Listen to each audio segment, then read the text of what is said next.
Buenas tardes, damas y caballeros. Hoy venimos a tratar un tema que nos tiene sumidos en una profunda preocupación, casi tanto como la que atormenta a Donald Trump, pensando en la gente que manifiesta por internet estar súper en contra de su gestión.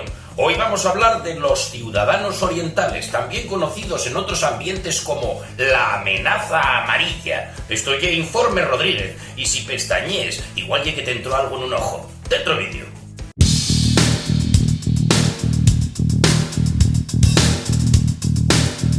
No hace mucho tiempo los españoles teníamos una visión de la cultura oriental idealizada. Por culpa de las películas de Bruce Lee y ciertos documentales, la gente pensaba que China era un lugar maravilloso en el que la gente practicaba artes marciales, luchando de forma honorable mientras volaban a cámara lenta, donde niños cabezones cabalgaban cachorros de osos panda y lo mejor, donde todo estaba extraordinariamente rico. Los mirábamos con admiración y los venerábamos como a dioses hasta que uno de sus espías descubrió una costura rota en nuestro tejido empresarial, lo que a partir de ahora llamaremos efecto videoclub, en referencia a la cultura empresarial dominante en los terribles años 80. Dentro vídeo de los 80.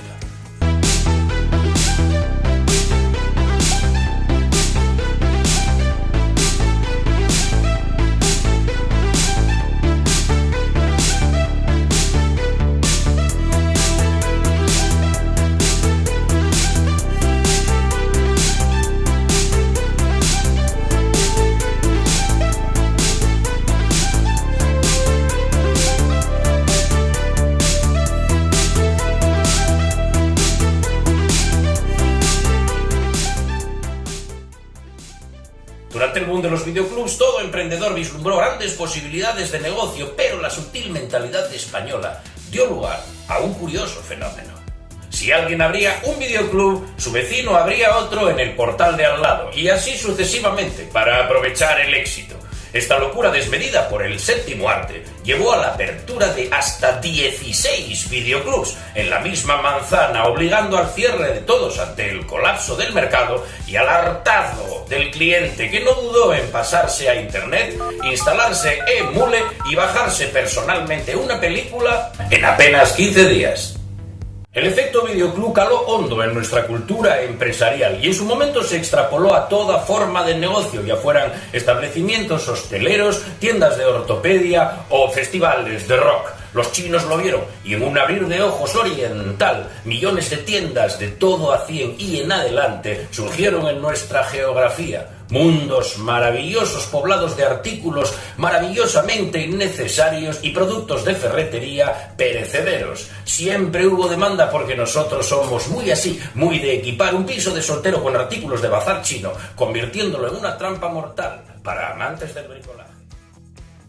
Pero es tras la aciaga crisis económica y la imposibilidad de mantener locales del tamaño de 6 campos de fútbol repletos de objetos imposibles y fruslerías, vigilados estrechamente por ciudadanos ojo a visor, capaces de introducir su cabeza entre su campo de visión y el objeto que usted sujeta entre las manos, que se inicia otro golpe maestro de los chinos, algo que se conocerá en los libros de historia como la reconversión hacia el mercado de la alimentación.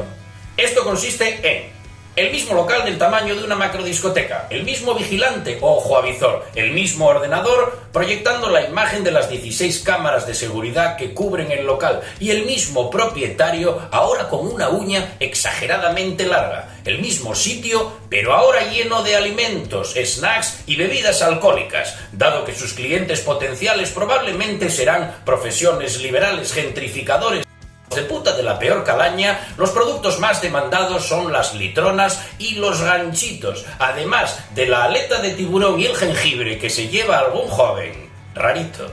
Gracias al colmado y a sus jornadas de trabajo imposibles, descubrimos que no todas sus especialidades gastronómicas son una alegría para el paladar y que entre sus manjares favoritos están las patas de gallo, las originales, no el estampado de gusto de los mods, los ojos empanados o la vagina de delfín.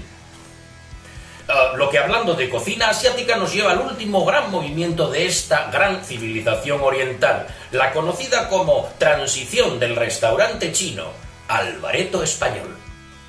En el tema de la cocina, los ciudadanos asiáticos, al igual que algún chef de prestigio al que evitaremos nombrar, pero al que cariñosamente llamaremos cretino de la cresta, también están dispuestos a abandonar su zona de confort. Y lo mismo te cocinan una familia feliz que una orella a la plancha. Por ello, los chinos cogen con entusiasmo traspasos de bares españoles, apreciando las grandes cualidades del aceite de girasol en las paredes como aislante sonoro, y que con el traspaso va incluida la clientela. De todos es sabido que al alcohol y al borracho habitual del bar español, motores de la economía del país, les da lo mismo que les atienda un señor oriental, una guerrera de terracota o un dragón de Komodo. Así que negocio redondo y todos contentos. Tuya, mía, cabecina y gol.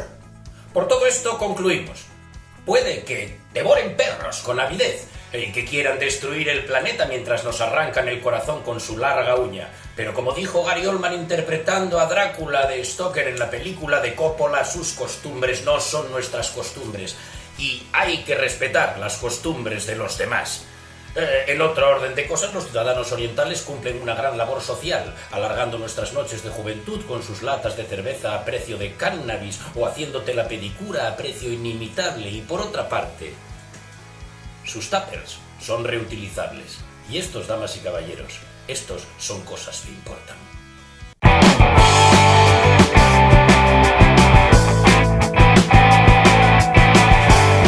Y pasamos a dar la información del tiempo. Un tiempo de miseria humana y científica, un tiempo de densa lectura y lenguaje excelsamente retorcido, un tiempo de estratificación social y enormes diferencias económicas, un tiempo de digresiones. ¡Ojo!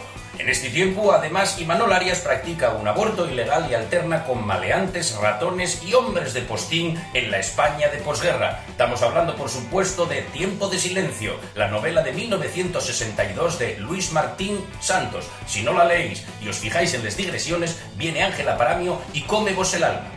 La semana que viene, o dentro de 15 días, volveremos a hablar del tiempo. Si no les gusta, echen la culpa al gobierno.